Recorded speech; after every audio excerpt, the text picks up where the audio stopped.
As the world population growth skyrockets, at least 2/3 of mankind live below subsistence level. By the year 1985, each farm family will have to feed 4 other people in addition to themselves. Despite spectacular advances in technology, man must still return to the soil if he's to survive. It's imperative, therefore, that this generation realizes that it must take time to grow.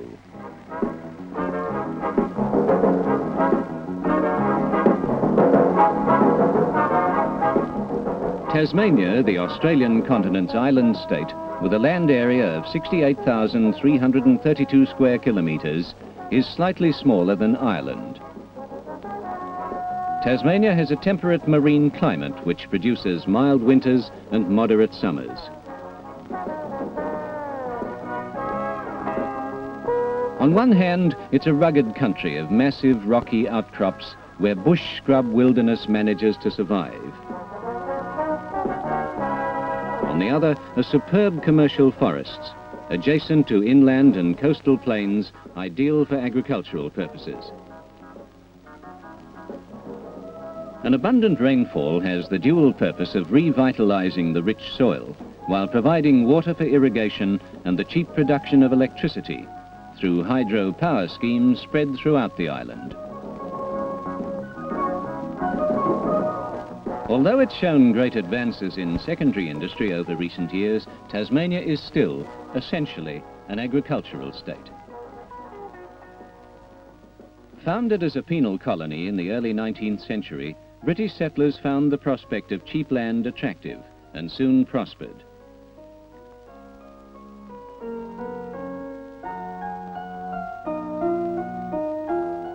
Many of the fine old colonial properties are preserved today and attract visitors from interstate and overseas.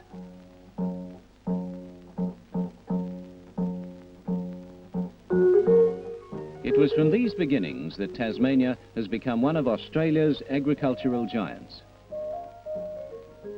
The dairy industry, from a modest start in 1803, now produces 25% of Australia's total dairy products.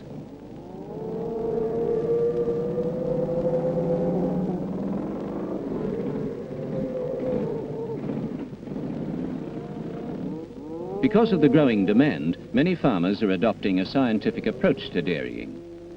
This herd of approximately 130 Friesians and some Jerseys are milked in a carousel shed.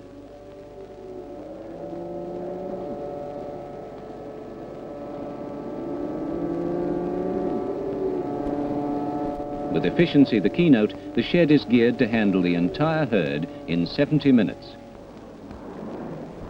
One large milk products company, operating in the northwest corner of the state, collects 518,000 litres of milk daily from 500 individual farmers. Big stainless steel tankers transport the milk to factories at Smithton, Edith Creek and Wynyard, where a large proportion of it's processed into butter, cheese, milk powder and casein.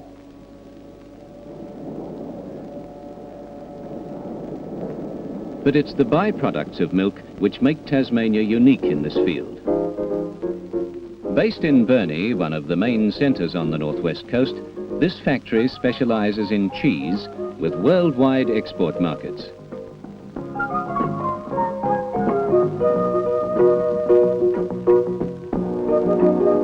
Rigid quality control extends right back to milk production. Quality which has won the company's 21 varieties acceptance by world cheese experts. At Deloraine in the north of the state, this cooperative placed Tasmania first in the field with another byproduct, ghee. Ghee is a valuable source of protein for developing and underdeveloped countries. It's a surplus dairy product which can be recombined back into a host of products, such as butter, milk, sweet condensed milk and ice cream. Allied to dairying, Tasmanian beef cattle find ready domestic and overseas markets to such diverse places as Scandinavia, Greece and Mexico. At Coiba in the northwest, sale day is Monday, with a full yarding of beef, sheep and pigs. The beef section can number up to 300 head.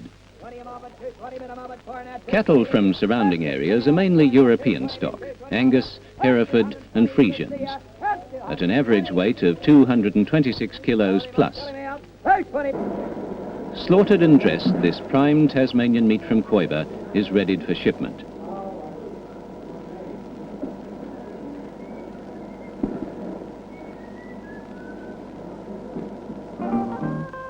Tasmanian grey beef cattle are a breed which was finally fixed after 26 years of experiments.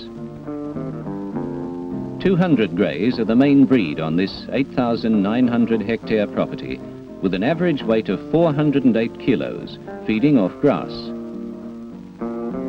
The advantage of Tasmanian greys are that they're of a good weight without becoming over fat and produce a large percentage of red meat.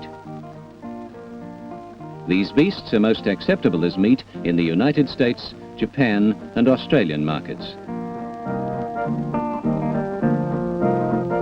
Improving the breeds is a continuing process at the Hadspen Park Artificial Breeding Board establishment in northern Tasmania.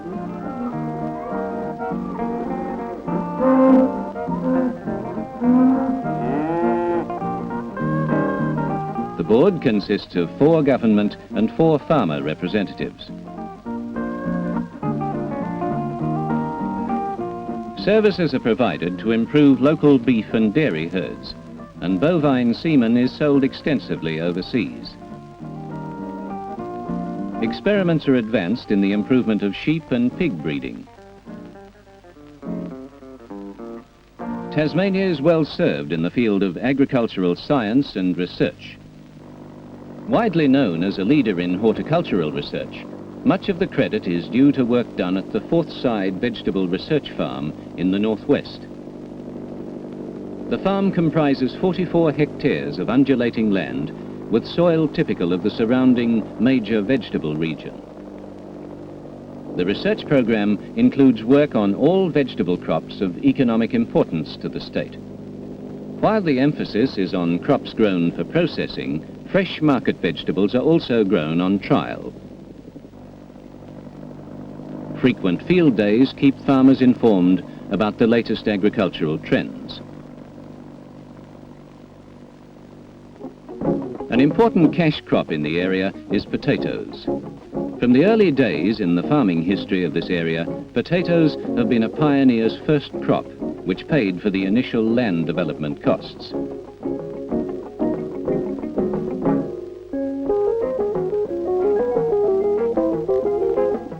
One of the more unusual food experimental projects is the Armed Forces Food Science Establishment at Scottsdale in the northeast.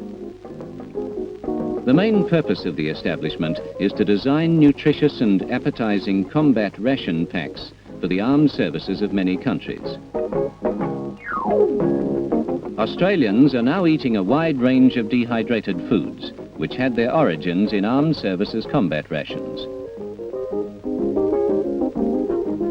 However, there are many other sides to agriculture in Tasmania. Known as the Apple Isle, Tasmania sells a wide variety of apples on world markets. But it's the byproducts from apples which are currently gaining national and international popularity. As well as pure apple juice and apple vinegar, cider has come into its own as both a thirst quencher and a pleasant adjunct to a meal.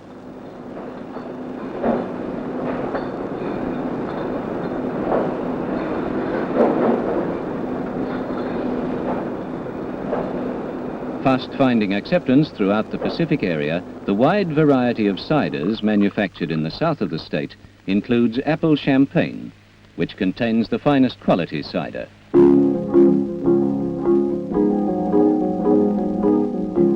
Tasmania's unique Leatherwood and Clover Honey is another product which has an expanding export market. Because of its distinctive flavour, Leatherwood honey finds wide acceptance in the United States, Britain and Germany.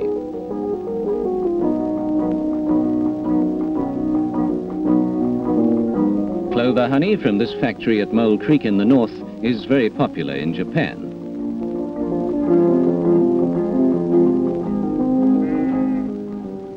While the range and versatility of Tasmanian agriculture is almost endless, sheep still remain high on the economic list. One grazing property near Perth in northern Tasmania is 173 hectares and runs 1,100 Polworth sheep, which are its economic mainstay. This property has some Hereford and Angus breeding cows and about 14 hectares of fodder and seed. By Tasmanian grazing standards, it's small and described by the owners as a comfortable living for one person assisted by casual labour. But by the end of the century, sheep numbers in the state could reach 10 million. The island supplies 34% of all superfine merino wool grown in Australia and 50% of all comeback wool. Polworth is by far the most dominant breed, followed by the crossbreeds and then Corriedales. In this respect, Tasmania is different from all other states where the dominant breed is merino.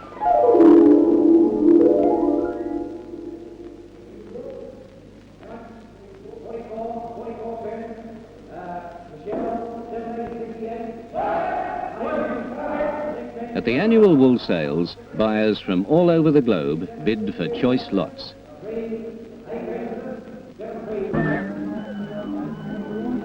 Then, once a year, a big day for the farmer, a chance to show and compete among his peers.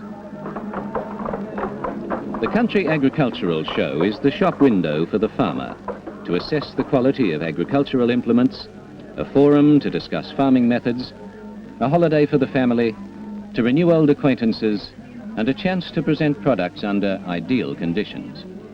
Here is the feeling of well-being and strength, which goes hand in hand with an understanding of the seasons and the rich earth.